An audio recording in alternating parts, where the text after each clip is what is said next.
पण हे ह्याच्यासाठीच तर आम्ही रस्त्यावर उतरतो ना, जागृत करण्यासाठी। हा एक लढा आहे।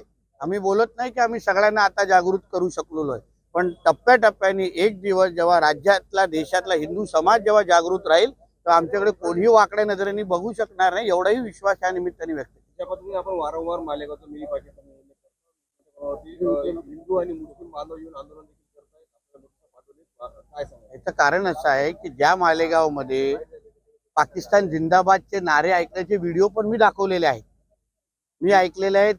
काही चौकांचं नाव ओसामा बिन लादेनचं पण दिलेलं आहे।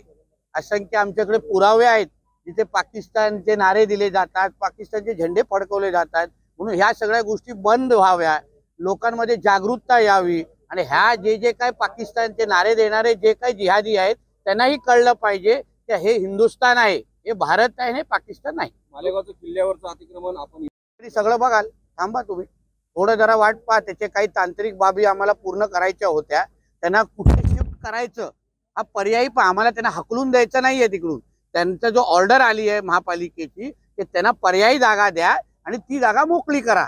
आता त्याची सगळी तयारी केल्यानंतर त्यांना आम्ही तिथून शिफ्ट करू। या पद्धतीने एकनाथ शिंदेवरती सरकार उपमुख्यमंत्री गुन्हेगारीचं राज्य चालवतात असं संजय राऊत यांनी आरोप केला। संजय राजाराम राऊत हा उद्धव ठाकरेचा चेला आहे आणि पवार साहेबांचा चेला आहे, म्हणून त्यांनी दुसऱ्यांना फेकू म्हणू नये। त्याच्या आयुष्यात फेकण्यावर उभं राहिलेलं आहे आणि दलालीवर उभं राहिलेलं आहे। त्या संजय राजाराम राऊतने दुसऱ्यांवर फेकू म्हणू नये। हे राज्य सांभाळण्यात उल्लेख केला की धमकी देत नाही।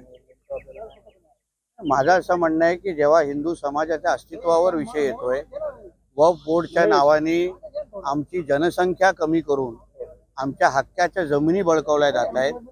ज्या वक्फ बोर्डला इस्लामिक राष्ट्रामध्ये पण काही अस्तित्व नाही, कुठल्याही इस्लामिक राष्ट्रामध्ये वक्फ बोर्ड सारखा कायदाच नाही, मग आमच्या भारतामध्ये हा कायदा का? आणि अशा पद्धतीच्या कायदा जिथे आम्ही डॉक्टर बाबासाहेब आंबेडकरांचं संविधान मानतो, मग ह्यांच्या हे अशा पद्धतीचे अनधिकृत कायदे आम्ही का मानायचे? आणि मग ह्या विरुद्ध हिंदू समाजाने प्रतिकार करावा, त्याच्या विरुद्ध आवाज उचलावा, उभं राहावं, एवढं त्या निमित्ताने मी सांगण्याचा प्रयत्न केलाय। पण सरकार राज्यातलं म्हणा किंवा केंद्रातलं हिंदुत्ववादी सरकार आहे, नक्की अशा वेळेस आपल्याला जनाक्रोश मोर्चा काढायची वेळ येते। त्याचं कारण असं आहे कारण की इथेच हिंदूंचा आवाज ऐकला जाईल। महाविकास आघाडीच्या काळात हिंदूंचा आवाज ऐकला जात नव्हता, हिंदूंच्या हत्या व्हायच्या, हिंदूंना मारून टाकलं जायचं, आमच्या सणासुदी बंद व्हायचे। आज आमचं हक्काचं केंद्रात आणि राज्याचं सरकार असल्यामुळे आता सामान्य हिंदू समाजाला विश्वास आलेला आहे की आत्ताच आमचा आवाज ऐकला जाईल, आत्ताच वक्फ बोर्ड सारखे हे कायदे बंद होतील, आत्ताच लव जिहाद विरुद्ध कायदे येतील आणि आत्ताच हिंदू समाजाला न्याय भेटेल, एवढा विश्वास। आपणही भाषणामध्ये नाराजी व्यक्त केली की संख्या होती, मला माहित नाही हो, कारण का एक समजून घ्या, हा सकल हिंदू समाजाचा मोर्चा होता, कुठलाही राजकीय मोर्चा नव्हता। मी एक बीजेपीचा आमदार म्हणून मुळीच आलेलो नव्हतो, मी एक हिंदू म्हणून आलेलो। म्हणून कोणाला बोलवायचं कोणाला नाही बोलायचं हे माझ्या हातापलीकडचा विषय आहे, म्हणून जे आयोजक आहेत ते तुम्हाला उत्तम उत्तर देतील। 2 दिवसापूर्वी पुण्यामध्ये वाघेंच्या गाडीवर हल्ला झाला, त्यामध्ये काहींवर कारवाई देखील करण्यात आली। संजय राऊतांचं म्हणणं आहे 4 दिवसापूर्वी जसं पोलिसांनी गुन्हेगारांची धिंड काढली होती तशी यांची पण ओळख परेड का काढली जाते? बघा, निखिल वागळे ही विकृती आहे, तो तुम्ही पत्रकार त्याला म्हणू शकत नाही। त्या पत्रकार तुम्ही त्याला म्हटलं ना ते तुम्हाला लाज वाटेल, म्हणून तो जे काय बोलतो त्याला स्वस्तातच झालेला आहे, ते गाडीत फुटली आहे। आमच्या पुणे भाजपचं मी खरं तर अभिनंदन करीन, कारण का ज्यांना आपण पत्रकारच मानत नाही, जी एक विकृती आहे। अहो, त्याच्या ऑफिसमध्ये IBN लोकमत मध्ये असताना त्याच्या एका ऑफिसच्या महिला सहकार्याने त्याला कानफडीत मारलेली 3 देशपांडे नावाच्या त्या महिला होत्या। अशा व्यक्तीला तुम्ही पत्रकार म्हणू शकत नाही, ती एक विकृती आहे। आणि संजय राजाराम राऊतच्या स्वतःच्या भावावर म्हणजे सुनील राऊतवर IBN लोकमतवर हल्ला केला म्हणून त्याच्यावर केस सुरू आहे, कळलं ना? म्हणून संजय राजाराम राऊत दुसऱ्यावर सांगू नको नाही। आणि मी पण पाहतोय की आज निखिल वागळे, उद्या कधीतरी संजय राऊत झाला पाहिजे, किंबहुना संजय राजाराम राऊतचा निखिल वागळे कधी होतं याची वाट पाहतोय। 2024 पर्यंत पाटणकर तरी जेलच्या बाहेर राहणार आहेत का?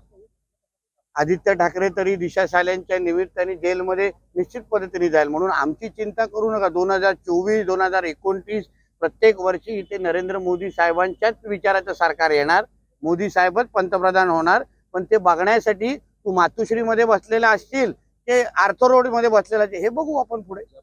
मंदिर बांधले जातात तुमच्याकडे 100 प्रश्न आहेत काय? बाकी कोण नाही. आपण भाषणादरम्यान म्हणाले की मी काय इथलं व्हीआयपी आमदार नाही. आपले नाशिकमध्ये भाजपचे 3 आमदार आहेत, नेमका हा रोग कोणावर नाही, होता? कारण का माझं म्हणणं होतं की माझ्या भाषणावर बोललेलो आहे. माझ्या हक्काचे सगळे आमदार आहेत. मी इथे कोणावर टीका टिप्पणी करायला आलेलो नाहीये. मी एक हिंदू म्हणून इथे आलेलो आहे. कुठं आमदार, खासदार आणि राजकीय पक्षाचा माणूस आलेलो नाहीये. म्हणून माझा नंबर मागत होते, म्हणून मी बोलत होतो सगळ्यांना नंबर देण्यासाठी तयार आहे. लावालावी करण्याचं काम काही आमच्या पत्रकार मित्रांनी बंद करावं. नाशिकच्या आमदारांना करावी अशी मागणी राऊतांची. संजय राऊतला सांगेन राष्ट्रपती राजवट लावणं हे काय वडापाव गाडी लावण्यासारखं नाहीये. कुठेही लावणार आणि काढून टाकणार. म्हणून शेमड्यासारख्या चुकीच्या मागण्या करू नको असं संजय राजाराम राऊतला सांगेन. 2024 मध्ये मोदींचं सरकार येणार की माझा नेतृत्व, माझा नेता हा मुख्यमंत्री झाला पाहिजे, याच्यामध्ये वाईट काहीच नाही.